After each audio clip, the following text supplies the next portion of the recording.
Bonjour, dans cette vidéo, nous allons mettre en application les notions expliquées dans le cours intitulé La répartition des bénéfices d'une société.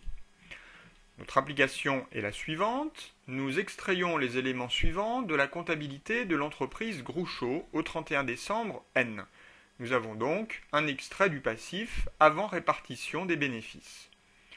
On nous précise comment l'affectation des résultats a été décidée et nous avons trois questions auxquelles il faut répondre. Tout d'abord, présenter l'affectation des résultats et enregistrer les écritures correspondantes dans le journal de l'entreprise Groucho, y compris la mise en paiement des dividendes le 15 juillet N+1. Ensuite, présenter l'extrait du bilan après répartition du résultat. Et enfin, Madame Guidoni, actionnaire de l'entreprise, possède 2000 actions. Quel dividende percevra-t-elle au titre de l'exercice N?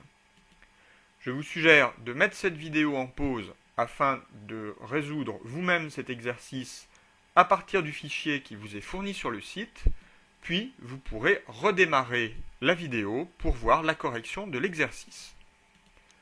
Commençons cette correction.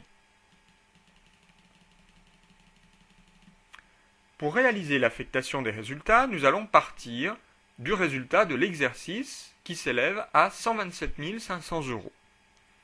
Nous allons lui soustraire le report à nouveau débiteur de 25 000 €, ce qui nous donne la base de calcul de la réserve légale, 102 500 €. La dotation à la réserve légale est égale à 5% de ce montant, c'est-à-dire 5 125 €. Le montant de la réserve légale est limité à 10% du montant du capital, c'est-à-dire à 75 000. Or, la réserve légale était jusqu'ici de 65 000, plus les 5 125 que nous venons de calculer, le maximum n'est pas atteint, par conséquent, nous allons pouvoir affecter 5 125 € à cette réserve. Par conséquent, notre bénéfice distribuable est de 97 375 €. L'intérêt statutaire s'élève à 7% du capital, c'est-à-dire 52 500 €, et la réserve statutaire à 10% du montant restant après soustraction de l'intérêt statutaire, c'est-à-dire 10% de 97 375 moins 52 500. Notre super dividende pourra s'élever donc à 97 375 moins l'intérêt statutaire moins la réserve statutaire, c'est-à-dire 40 387,50, mais ce super dividende est arrondi à l'euro inférieur.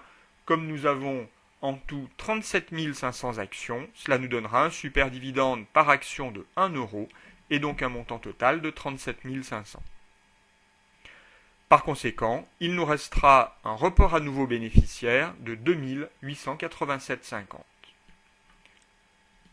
Nous pouvons alors enregistrer l'affectation de notre résultat dans notre comptabilité en soldant le compte 120 résultat de l'exercice bénéfice pour 127 500, ainsi que le report à nouveau débiteur compte 119 au crédit pour 25 000, et nous allons reporter les différentes affectations que nous venons de déterminer.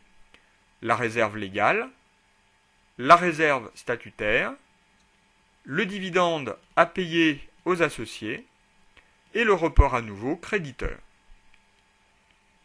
Le 15 juillet N+1 intervient le paiement du dividende. Nous allons donc solder le compte 457 par le crédit du compte 512 banque pour constater le flux monétaire de sortie. Enfin, dernière question, Madame Guidoni, qui possède 2000 actions, recevra un dividende de 4 800 €. En effet, le montant total des dividendes distribués s'élève à 90 000 €. Il est réparti sur 37 500 actions, ce qui nous fait un dividende par action de 2 400 €. Il nous suffit de multiplier ce dividende par action par les 2000 actions que possède Madame Guidoni, et nous trouvons donc le dividende qu'elle va percevoir.